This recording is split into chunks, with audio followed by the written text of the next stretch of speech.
પકડી પાડતી એલસીબી। શ્રી ચિરાગ કોરડિયા સાહેબ, પોલીસ મહાનિરીક્ષક શ્રી સરહદી રેન્જ ભુજ તથા શ્રી વિકાસ સુંડા સાહેબ,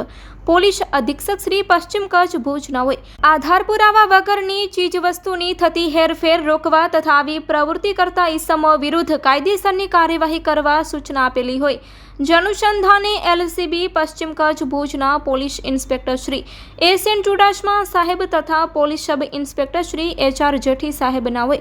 લોકલ ક્રાઇમ બ્રાન્ચના માણસોને આધાર પુરાવા વગરની ચીજવસ્તુની થતી હેરફેર રોકવા તથા આવી પ્રવૃત્તિ કરતા ઇસમો વિરુદ્ધ કાયદેસરની કાર્યવાહી કરવા માટે સૂચના આપેલી હોય જે સૂચના અનુસંધાને લોકલ ક્રાઇમ બ્રાન્ચના એએસઆઈ વિકેશભાઈ રાઠવા તથા પોલીસ કોન્સ્ટેબલ લાખાભાઈ રબારી નાઓ નખત્રાણા પોલીસ સ્ટેશન વિસ્તારમાં પેટ્રોલિંગમાં હતા।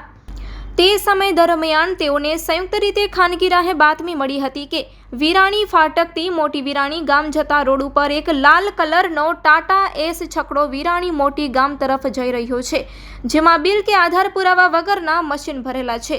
જેથી મળેલી હકીકત અંગે તુરંત જ વર્કઆઉટ કરી તપાસ કરતા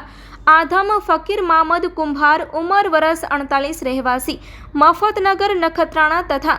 રાવતભાઈ સવાઈસિંહ બોડાણા, ઉંમર વર્ષ 22, રહેવાસી ગાડલિયાવાસ નખત્રાણાવાળા ઈસમો મળી આવેલ, જેથી તેઓના કબજાના વાહનમાં ચેક કરતા એક ઘાસચારો વતરો કરવા માટે મશીન તેમજ સ્પીડવેલ કંપનીનું ડીઝલ મશીન ભરેલા મળી આવેલ હોય જે બાબતે કોઈ બિલ કે આધાર પુરાવા માંગતા મજકૂરી ઈસમોએ કોઈ આધાર પુરાવા રજૂ કરેલ નહીં અને આ બંને મશીન ગણેશ આશ્રમ નખત્રાણા મધ્યથી ચોરી કરેલ હોવાની કબૂલાત આપી હતી, જેથી મજકૂર ઈસમોના કબજામાંથી મળી આવેલા તમામ મુદ્દામાલ શક પડતી મિલકત તરીકે